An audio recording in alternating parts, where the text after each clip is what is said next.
All right, so I'm going to continue working on this, and I want to add some more contrast to this long tone that I've added the modulation to, and we have that gradual pitch rise. So I'm going to copy all of this here, copy, and where do we want to put that?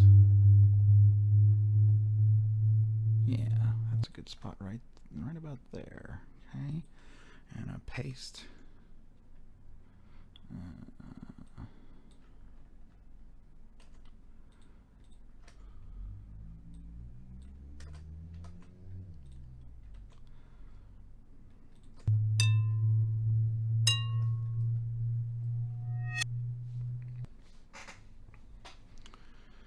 All right. Now,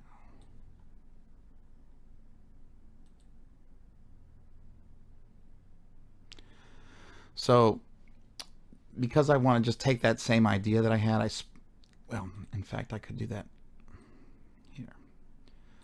I could, instead of copying paste, I could have done that. So tracks, mix, and render to new track. If I mix and render it, it's going to render it in place right here. But if I mix it to a new track, it'll hopefully leave everything where it was.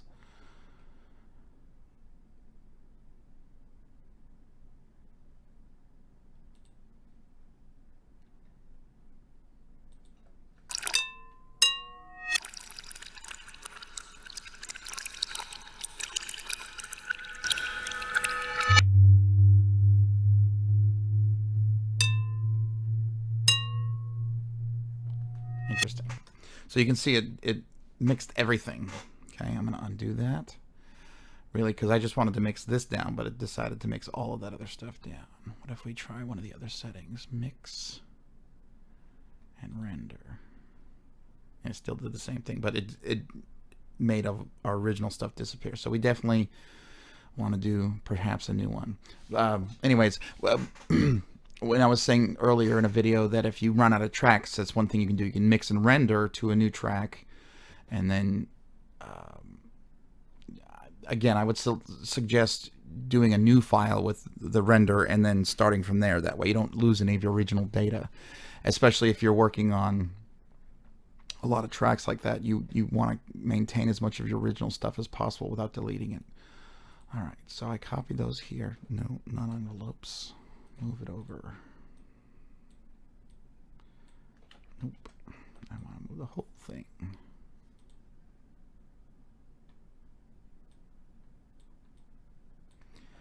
That's interesting. Why is that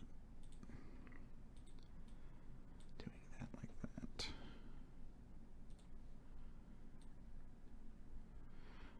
And I tried, you saw me try earlier. I'll try one more time, but it doesn't like to copy and paste a whole bunch of stuff. It just does the one thing.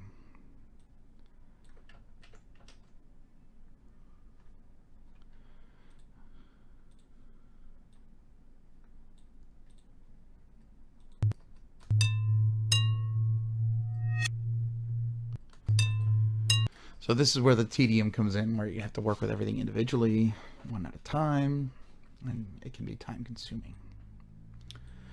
What I want to do is take this idea and I'm going to cut that. See if I can paste it further down here. Well, anyways.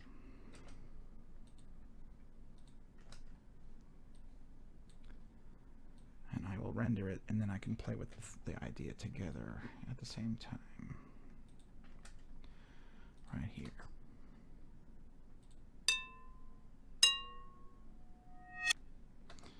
Obviously not the same timing that I had earlier, but that's okay. And now what I want to do is try mixing that and rendering it. So we're going to get the stereo thing happening. All right, so, and I just want it mono right now, so let's do that. Okay, set them to the middle. So now it's going to render those tracks hopefully evenly in both channels when I do the mix and render.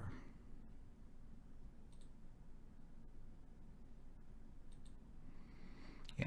Good. So you can see that I mixed and rendered it in mono. It made it mono, which is kind of how I wanted it, because I wanted it to be one idea that I could manipulate simultaneously. Okay, and I'm going to cut out the rest of that stuff. Oh, and you see I cut it and it moved all that down there. So let's move this back over here where I was wanting to put it.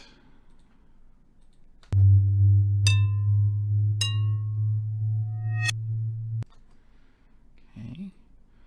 All right, let's see. The first thing I want to do is add reverb.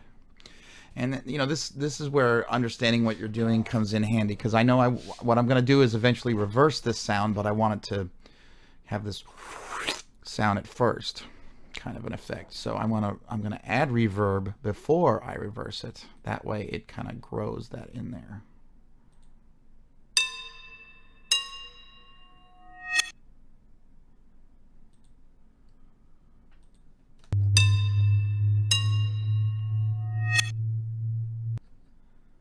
Okay.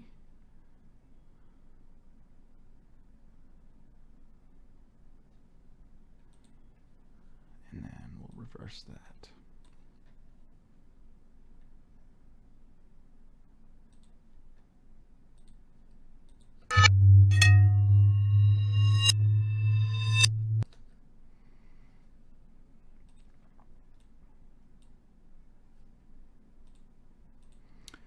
Now,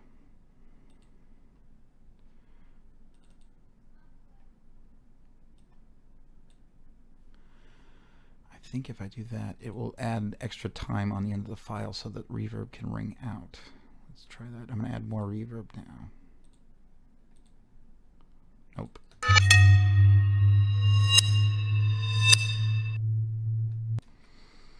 Okay, but that's okay. We're just playing. Now I want to change the pitch.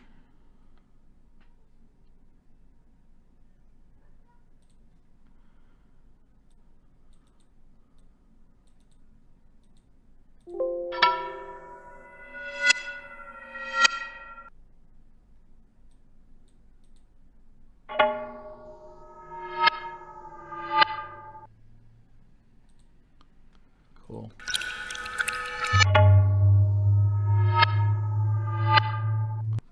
Okay, and then that was not something I wanted there. Was it? Yes, I did put it there on purpose.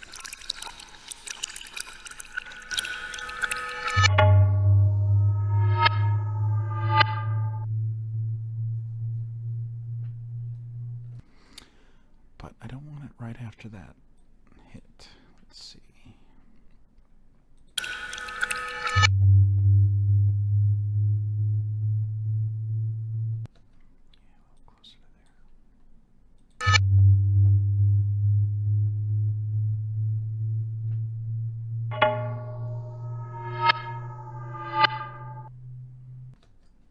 Okay.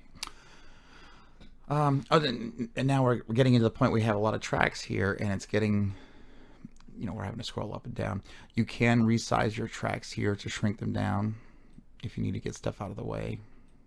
You can use this little arrow to completely minimize the track. So you can still see the data, you can still see the waves, but if you're trying to get more screen, you know, more of the stuff on the screen, then that's how you can do that to kind of give yourself some more working room if you want to add additional tracks, or you know, you're just wanting to focus on one track at a time. You can also make the track larger if you need to really sculpt something in tight. You can bring that, make it larger and smaller, and so forth.